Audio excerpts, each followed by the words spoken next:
తెలుగు ప్రభ Andhra edition చూద్దాం. ఏపీలో వర్ష బీభత్సం, పలు జిల్లాలు అతలాకుతలం. మరో 2-3 రోజులు వర్షాలు, వరదల్లో 9 మంది చనిపోగా ఒకరు గల్లంతు. వెలువెల్లాడిన విజయవాడ, గుంటూరు, పలు రైళ్లు రద్దు, మరికొన్ని మళ్లింపు. బస్సులు, వాహనాల రాకపోకలకు అంతరాయం. నేడు అన్ని విద్యాసంస్థలకు సెలవు. ఎంత ఖర్చైనా వెనకాడొద్దు చంద్రబాబు.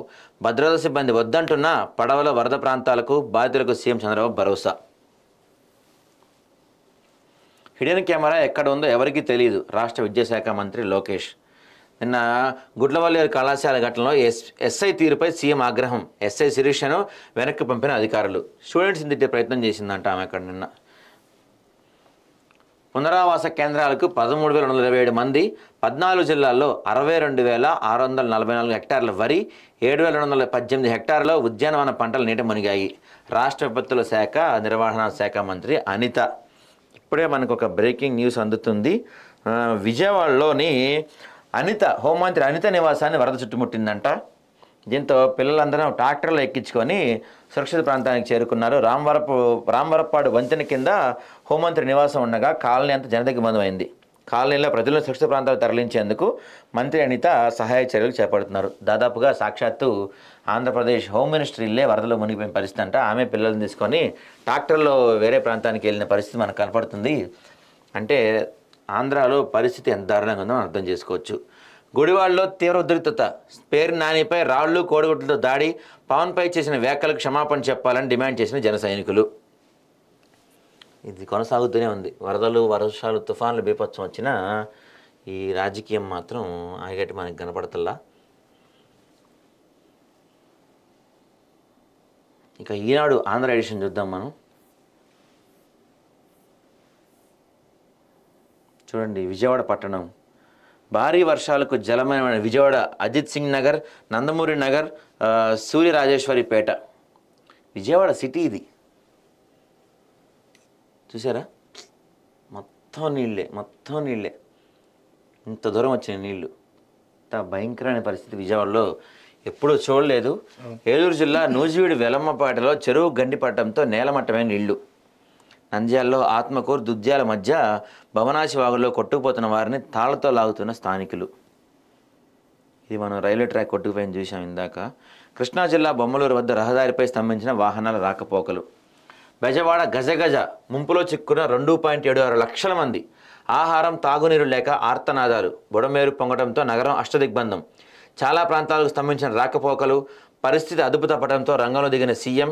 కలెక్టరేట్లో మకాం వేసి సహాయ చర్యల పర్యవేక్షణ. నిజంగా ఈ విషయం గురించి అయితే ఖచ్చితంగా చెప్పి తీరాల్సిందే. ఎందుకంటే నిన్న చంద్రబాబు నాయుడు పిలిపించాడు, ఈ ఒక్క రాత్రి నిద్ర మానుకోండి అని చెప్పడమే కాదు, ఆయన కూడా అర్ధరాత్రి 12 గంటల వరకు కూడా బోట్లో ఆయన తిరిగిన పరిస్థితి కనపడుతుంది మనకి.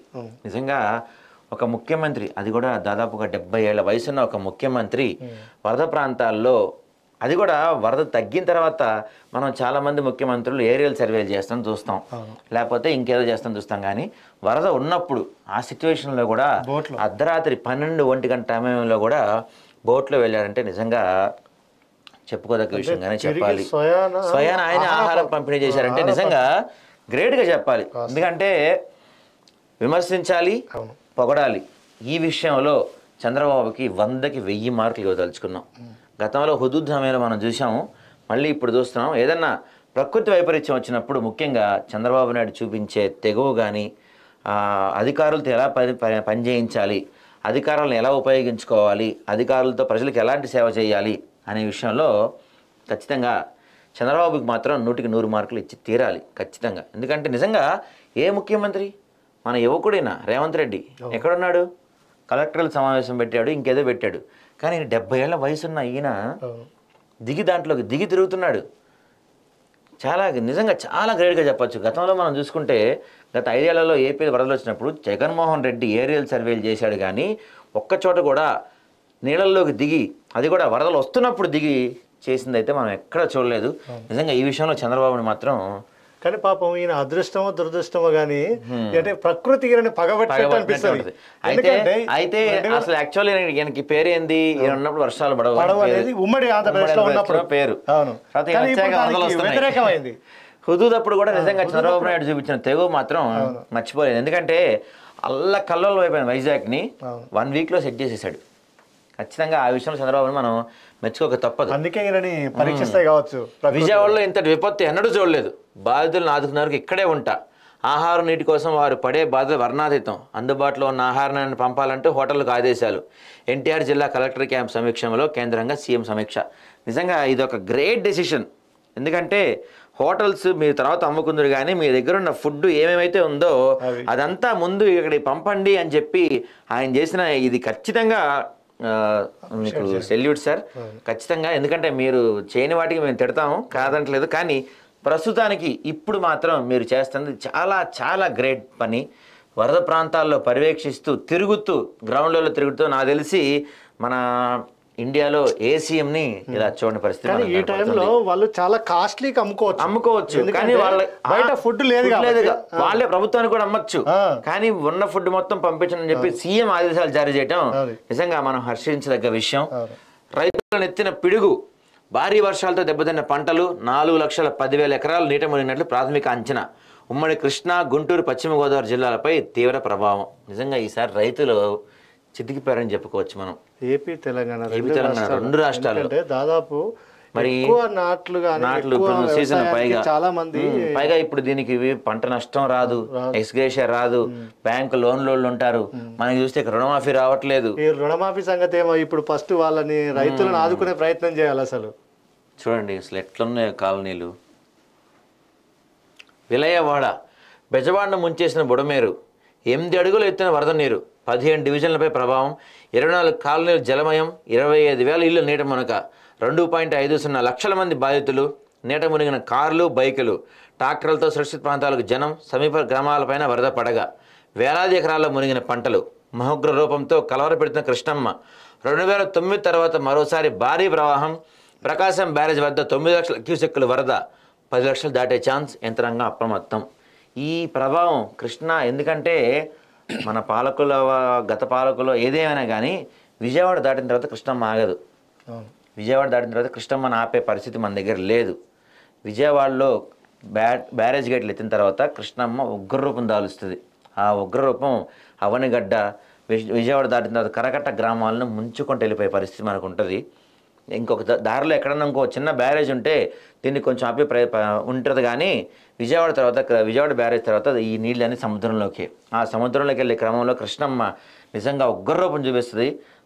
ముఖ్యంగా తీర ప్రాంత వాసులకు, కరకట్ట ప్రాంత వాసులకు, వీళ్ళందరికైతే దాదాపుగా ఒక 10-15 రోజులు కంటి మీద నిద్ర లేకుండా ఉండే పరిస్థితి కనపడుతుంది. ముఖ్యంగా విజయవాడ దగ్గర ఉన్న కరకట్ట గ్రామ ప్రజలకు, అవనిగడ్డ ప్రజలకు, వీళ్ళందరూ మాత్రం కొంచెం జాగ్రత్తగా ఉండండి. కృష్ణమ్మ ఉగ్రరూపం దాల్చి వస్తుంది. 2009 తర్వాత దాదాపుగా 10 లక్షలు దాటే 10 లక్షల క్యూసెక్కుల వరద నీరు ఎప్పుడు రాలేదంట. కొంచెం కరకట్ట వాస ప్రాంతాలు కొంచెం అప్రమత్తంగా ఉండండి. ముందే వీలైతే సామాన్లు తీసుకొని ఎంత కుదిరితే అంత సురక్షిత ప్రాంతాలకు తరలిన ప్రయత్నం చేయమని మేము కోరుకుంటున్నాం. బెజవాడ గజగజ, బుడమేరు బీపత్సం, నగరంపై జల ఖడ్గం. చిన్న పెద్ద ఏరులను కలుపుకొని బుడమేరు మహాగుర రూపం. జలావాసాలుగా మారిన విజయవాడ కాలనీలు. నేడు రాష్ట్రానికి 40 పవర్ బోట్లు రాక, సహాయ చర్యలకు 6 హెలికాప్టర్లు కూడా. సీఎం చంద్రబాబుకు సమాచారం ఇచ్చిన కేంద్రం. రాష్ట్ర వ్యాప్తంగా 15 మంది దుర్మరణం. భారీ వర్షాలకు పలు రైళ్లు రద్దు. ఇక్కడ చూడండి, ఇది బాధ్యత. 5 ఏళ్లు మరిచిన జగన్ గుర్తు చేసిన బాబు. బుడమేరు విపత్తుపై తక్షణమే స్పందన. ఉదయం నుంచి ముఖ్యమంత్రి సమీక్ష, తక్షణమే రంగంలోకి మంత్రులు, ఆపై స్వయంగా బోట్లో సీఎం. సహాయక చర్యలే ప్రత్యక్ష పర్యవేక్షణ. చూడండి, వరద ప్రాంతాల్లో తానేటి అనిత, కొల్లు రవీంద్ర, నారాయణ వీళ్ళందరూ వాళ్ళని వేసుకొని ఎక్కించుకొని తీసుకెళ్తున్నారు. అయితే ఇక్కడ ఒక చిన్న విజ్ఞప్తి చేయదలుచుకున్నాను. ఈ టైంలో కొంతమంది ఓవరాక్షన్ కూడా చేస్తున్నారు కొంతమంది మంత్రులు. అసలే వరద ప్రాంతాల్లో ఉంటే ఈ టైంలో మీ పర్యటన అవసరమా? కొంతమంది నిన్న మాట్లాడుతున్నారు, ఇంత వరద జరుగుతుంటే, ఇంత విపత్తు వస్తుంటే పవన్ కళ్యాణ్ ఏడి అంటున్నారు. వాళ్ళకి మేము చెప్పదలుచుకున్న ఒక విషయం ఏంటంటే, ఇంత వరద వచ్చినా, ఇంత తుఫాన్ వచ్చినా అక్కడికి పవన్ కళ్యాణ్ వస్తే ఫ్యాన్స్, ఆటోగ్రాఫ్లు, ఫోటోల కోసం ఎగబడతారు. అక్కడ ఇలాంటి సమయంలో పవన్ కళ్యాణ్ వస్తే సహాయక చర్యలకు ఆటంకం జరుగుతుంది. అందుకే పవన్ కళ్యాణ్ రావట్లేదు. మీ dear against Pawan Kalyan batch ఎవరైతే ఉన్నారో వాళ్ళకి మేము చెప్పదలుచుకున్నాము. పవన్ కళ్యాణ్ ఏడి అని మాట్లాడుతున్నారు కదా, పవన్ కళ్యాణ్ వస్తే అక్కడ సహాయక చర్యలకు ఆటంకం జరుగుతుంది. అక్కడ తుఫాన్ వస్తున్నా, చచ్చిపోయే పరిస్థితుల్లో ఉన్న పవన్ కళ్యాణ్ వస్తే చూడాలి, సెల్ఫీ దిగాలని ఎగబడతారు. మీ జగన్ లాగా పరదాలు కట్టుకొని తిరగడు పాపం పవన్ కళ్యాణ్. ఆయన బయటకు వస్తే కొన్ని లక్షల మంది, వేల మంది పుట్టినరోజు వేడుకలు కూడా ఇవ్వాలి పాపం, వేల మంది వస్తారు. సో అందుకని పవన్ కళ్యాణ్ రావట్లేదు. వరదలు తగ్గిన తర్వాత వచ్చే ప్రయత్నం చేస్తారేమో. కానీ ప్రస్తుతానికి మీకు ఒక విషయం, మీ జగన్మోహన్ రెడ్డిని కూడా వెళ్ళదని చెప్పండి. ఎందుకంటే మీలాంటి సెలబ్రిటీలు, సరే జగన్మోహన్ రెడ్డి ఏమైనా సెలబ్రిటీయే, ఒక మాజీ ముఖ్యమంత్రి కాబట్టి, ఇలాంటి వాళ్ళు ఈ టైంలో మీరు వెళ్ళటం వల్ల అక్కడ సహాయక చర్యలకు ఆటంకం జరగడం తప్ప పెద్దగా ఒరిగేది ఏమి ఉండదు. కాబట్టి ఇలాంటి టైంలో అవి మానుకోమని మా విజ్ఞప్తి. ఇక వైభవంగా నందమూరి బాలకృష్ణ సినీ స్వర్ణోత్సవ వేడుక తరలి వచ్చిన తారాలోకం. ప్రత్యేక ఆకర్షణగా చిరంజీవి, కమల్ హాసన్, శివరాజ్ కుమార్. ఏపీ ప్రభుత్వం తరపున హాజరైన సినిమాటోగ్రఫీ మంత్రి కందుల దుర్గేష్. చిరంజీవి, బాలకృష్ణ, వెంకటేష్ ముగ్గురు ఒక సినిమా చూస్తాం, బాగుంది కదా. మీటూపై నివేదికను బయట పెట్టండి. 2019 నాటి కమిటీ రిపోర్టును వెల్లడించండి. తద్వారా టాలీవుడ్లో మహిళలకు మేలు. తెలంగాణ ప్రభుత్వాన్ని కోరిన నటి సమంత, మంచులక్ష్మి, చిన్మయి, సుమ మద్దతు ఇచ్చారట. ఇక సాక్షి ఆంధ్ర చూద్దాం ఒకసారి మనం.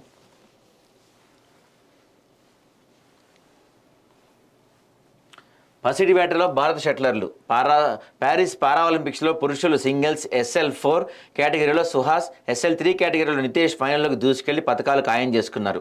మహిళల సింగిల్స్ SU5 కేటగిరీలో భారత్కు కనీసం రజతం లభించనుంది. మహిళల అథ్లెట్స్ T35 200 మీటర్ల విభాగంలో భారత అథ్లెట్ ప్రీతి పాల్ కాంస్య పథకాన్ని దక్కించుకుంది. నర్సుపై రోగి వేధింపులంట పశ్చిమ బెంగాల్లో. ఇప్పుడు మన జరిగింది కూడా పశ్చిమ బెంగాల్లోనే. మళ్ళీ ఇంకోటి విజయవాడ విలవిల వరదలో చిక్కుకొని 300 లక్షల మంది నరకయాతన. ఏది విజయవాడ కనపడుతుందా, మొత్తం నీళ్ళే కనపడుతున్న పరిస్థితి మనకుంది. వైఎస్ జగన్ హయాంలో కృష్ణలంక రిటైనింగ్ వాల్ నిర్మాణంతో ఇప్పుడు లక్షలాది మంది తప్పిన వరద అంచనా ముంపు నివారణ సహాయ చర్యల్లో సర్కారు దారుణ వైఫల్యం. బుడమేరు పొంగడంతో NTPSను ముంచెత్తిన వరద. కృష్ణా వరద ఎగదన్నడంతో బుడమేరు కరకట్టలకు 10 చోట్ల గండ్లు. కరకట్ట తెగిపోతుందనే భయంతో వెలగలేరు. Head regulator లాగుల ఎత్తివేత. ముందస్తు సమాచారం లేకుండా నీటి విడుదలతో మునిగిన బెజవాడ. కనీసం తాగునీరు అందక బాధితుల తీవ్ర అవస్థలు. ఆహారం, మెడికల్ క్యాంపులు లేవు, అంతా అంధకారం. కొరబడిన శాఖల మధ్య సమన్వయం. విజయవాడలో 10 మంది మృతి, 4 గల్లంతు. నిలువెత్తు నిర్లక్ష్యం. ఇక్కడ చూడండి ఈ ఫోటో. కారు పైన కన్నీటి వేడుకోలట. పాలకులు పట్టించుకోవడంతో విజయవాడలోని సింగ్ నగర్ నుంచి ఒక కుటుంబం సురక్షిత ప్రాంతానికి వెళ్తుండగా గుండెపోటుతో మరణించిన మహిళ. ఎవరూ సాయం రాక మృతదేహంపై కారు ఉంచిన కుటుంబ సభ్యులు. దీంట్లో పాలకుల నిర్లక్ష్యం ఏముందో అయితే తెలియదు. కాదు, ఇదైతే బాధపడాల్సిన అంశమే. ఇక పక్కా స్కెచ్తో పక్కదారి. గుడ్లవల్లేరు ఘటనలో కళ్ళెదుట వాస్తవాలు కనిపిస్తున్నా పట్టించుకునే ప్రభుత్వం. ఆధారాలు ఇవ్వాలంటూ డొంక తిరుగుడు మాటలు. ఇది దీని మీద డిఫరెంట్ జరుగుతుంది. మరి అది వాస్తవం ఏంటో తెలియదు కానీ చూడాలి. ఇక అమరావతి అస్తవ్యస్తం. ఎమ్మెల్యే నివాస భవనాల్లో వరద నీరు. జలదిగ్బంధంలో హైకోర్టు, రాష్ట్ర సచివాలయ, ప్రభుత్వ భవనాలు. బాబు కూడా వరద బాధితుడే. జలదిగ్బంధంలో ఉండవల్లిలోని సీఎం చంద్రబాబు అక్రమ నివాస భవనం. అక్కడ ఉండటం ప్రమాదమని అధికారుల సూచన. దీంతో కలెక్టర్ కార్యాలయంలో చంద్రబాబు బస. పేర్నాని లక్ష్యంగా టీడీపీ జనసేన శ్రేణులు వీరంగం. సోషల్ మీడియా కార్యకర్త రణవీర్ బెయిల్ కోసం గుడివాడ వచ్చిన మాజీ మంత్రి. రెచ్చిపోయిన టీడీపీ జనసేన కార్యకర్తలు. పేర్నాని కారు ధ్వంసం. కారుపై పెట్రోల్ పోసి నిప్పంటించే యత్నం. సరే, దీని గురించి మనం మాట్లాడే బదులు ఒక పక్క రాష్ట్రంలో ఇంత వరద వచ్చి అల్లాడిపోతూ ప్రజలంతా దిక్కుతోచిన పరిస్థితిలో ఉంటే ఈ టైంలో కూడా మీరు ఇంకా రాజకీయాల గురించి మాట్లాడుతున్నారంటే మీ అంత వాళ్ళు ఇంకా లేరని మాకు చెప్పుకోవాలి. అరే, తర్వాత రాజకీయాలు చేసుకుందరు, తర్వాత కొట్టుకుందరు, తిట్టుకుందరు. ముందు ప్రజలు అల్లాడిపోతున్నారు. ఒక్కసారి ఈ ఫోటో చూడండి. ఎంతమంది నీట మునిగిపోయి ఇల్లున్నారు. వాళ్ళకి ఫుడ్ లేదు, కరెంట్ లేదు, బేసిక్ వాటర్ తాగడానికి మంచినీళ్ళు కూడా ఉండుండవు వాళ్ళకి. అందులో పసిపిల్లలు ఉండుంటారు, పెద్దవాళ్ళు ఉండుంటారు. వాళ్ళ మందులు లేకపోతే కొంతమంది బతకలేని పరిస్థితుల్లో ఉంటారు. వీళ్ళ పరిస్థితి ఏంటి? వీటికి మీకు చేతనైనంత సహాయం చేసే ప్రయత్నం చేయండి. తర్వాత బురద చల్లుకుందరు. ఇదంతా అయిపోయిన తర్వాత నిజంగా ఇది రాస్తాను ఎలా రాశారండి మీరు? పాలకులు పట్టించుకోకపోవడంతో అని చెప్పి ఎలా పట్టించుకుంటారు? నిజంగా కొన్నిసార్లు జరుగుతాయి, లేట్ అవుతాయి, అక్కడికి వెళ్ళగడం కష్టం అవ్వచ్చు, వీళ్ళు వాళ్ళని కాంటాక్ట్ చేయడం ఇబ్బంది అవ్వచ్చు, రకరకాలు జరుగుతూ ఉండొచ్చు. సో ఇలాంటి సమయంలో ఇలాంటివి అయితే ఖచ్చితంగా మేము ఖండిస్తున్నాము. ఎందుకంటే ప్రస్తుతం విపరీతంగా ఉంది. అక్కడ పరిస్థితి. ఇలాంటి సమయంలో కూడా మీరు ఇలాంటి వ్యాఖ్యలు అయితే తప్పు. ఇక ఒకప్పుడు అసలు ఇక్కడ మనం మాట్లాడుకోవాల్సిన పాయింట్, వరదలు బాగా వచ్చినాయి, విజయవాడ మునిగిపోతుంది అని మాట్లాడుకుంటున్నాం. ఎందుకు మునిగిపోయింది విజయవాడ? కారణం ఏంటి? బుడమేరు. ఈ బుడమేరు అనేది ఒక కాలువ. దీన్ని ఏం చేశారు? నగర కారణంగా ఆ బుడమేరుని ఏం చేశారంటే మురికి నీరు, చెత్త చెదంతో దాన్ని ఆపేశారు. పైగా నగరంలో అవుట్ఫాయిల్ డ్రైన్లు బుడమేరులో కలుస్తున్నాయి. ఊహించని నీటితో వరద రావడంతో ఆ కాలువ ఉప్పొంగింది. దీంతో విజయవాడ మొత్తం అలా వచ్చేసిన పరిస్థితి మనకు కనపడుతుంది. అయితే మనకి ఇంకొక పిడుగు లాంటి వార్త ఇక్కడ. దాదాపుగా ఈ నెల 6, 7 తేదీల్లో బంగాళాఖాతంలో మరో తుఫాన్ ఏర్పడనుందంట. ఇది ఖచ్చితంగా దీనిపైన 2 రోజుల్లో పూర్తి సమాచారం వస్తుందంట. ప్రస్తుతానికైతే ఇదొకటి. ఇంకో వార్త మీకు చెప్పదలుచుకున్నాం. విజయవాడ హైదరాబాద్ మధ్య సూర్యాపేట మీదుగా నిన్న మధ్యాహ్నం రాకపోకలు నిలిచిపోయాయి. దాదాపు NH65కి అధికారులు ఎవ్వరూ రావద్దని చెప్పి అక్కడ అనౌన్స్ చేసే పరిస్థితి కనపడుతుంది. దాదాపుగా విజయవాడలో మనకి 9 మంది పైనే అక్కడ చనిపోయారని చెప్తున్నారు. అయితే మనం ఇందాక మాట్లాడుకున్నాం, ప్రకాశం బ్యారేజ్కి 10 లక్షల క్యూసెక్కులు నీరు వచ్చే అవకాశం ఉందని మాట్లాడుకున్నాం. కానీ గత రికార్డులు చరిత్ర అంతా బద్దలు కొడుతూ దాదాపు 11.2 లక్షల క్యూసెక్కుల వరద నీరు విజయవాడ దానికి చేరుకుందంట. ఇక ఇక్కడ మొత్తం అయితే ఇక్కడ ఇంకో మాట ఇందాక మనం చెప్తున్నాము, రాత్రి అంతా కూడా సింగనగర్, కృష్ణలంక, ఫెర్రీ, ఇబ్రహీంపట్నం, జూపూడి ప్రాంతాల్లో చంద్రబాబు రాత్రి అంతా కూడా తిరుగుతూనే ఉన్నారంట. 4 గంటల వరకు ఆయన తిరుగుతూనే ఉంటూ అక్కడ ప్రజలకు సేవ చేసే పనిలో ఉన్నారంట. పైగా ఒక బుక్ తీసుకెళ్ళి సమస్యలనే ఆయన బుక్లో రాసుకున్నారంట చంద్రబాబు నాయుడు. బుక్లో రాసుకొని వీటికి ఏం చేయాలి, ఎలా చేయాలి అని చెప్పి మొత్తం ఆయన తెలుసుకునే ప్రయత్నం చేశారంట. అయితే మీకు ఒక చిన్న విషయం చెప్పే ప్రయత్నం చేస్తాను నేను ఇది ముగించే ముందు. చంద్రబాబు నాయుడు మొత్తం తిరుగుతున్నారు. ఏపీ తెలంగాణ మధ్య అయితే రాకపోకలు పూర్తిగా బంద్ అయిపోయినాయి. ఇక ఒక నిమిషం అండి.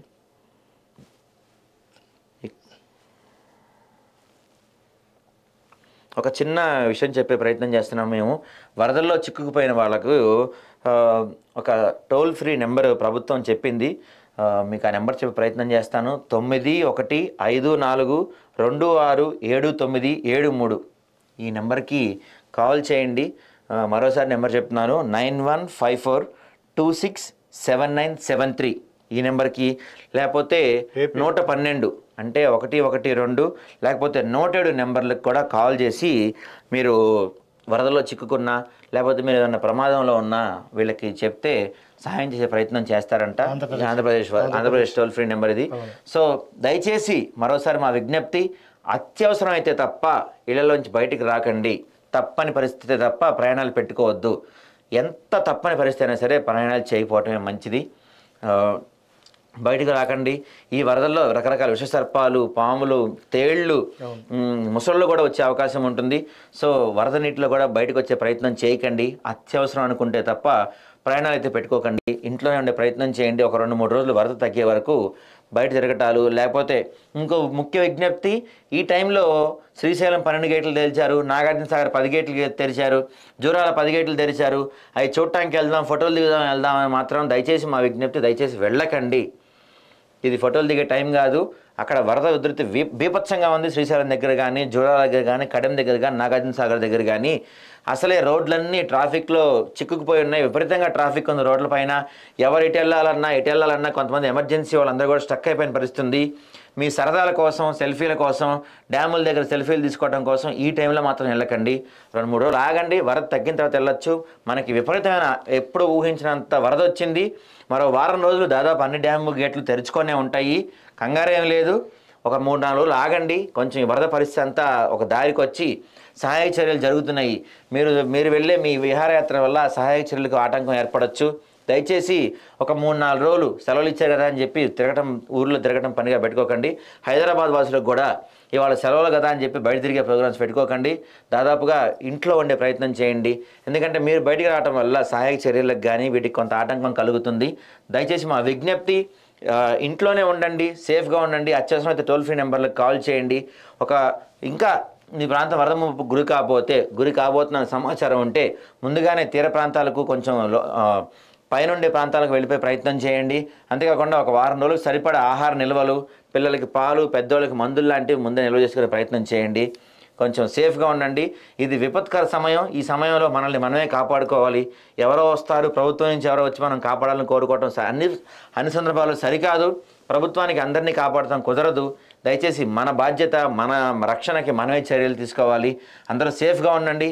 వరద తొందరగా తగ్గిపోవాలని మేము ప్రార్థిస్తున్నాము. అందరూ సేఫ్గా ఉండి ప్రాణాలని కాపాడుకోండి, ఆరోగ్యంగా ఉండండి. దయచేసి ఇంట్లోంచి మాత్రం బయటకు వచ్చే ప్రయత్నం చేయకండి.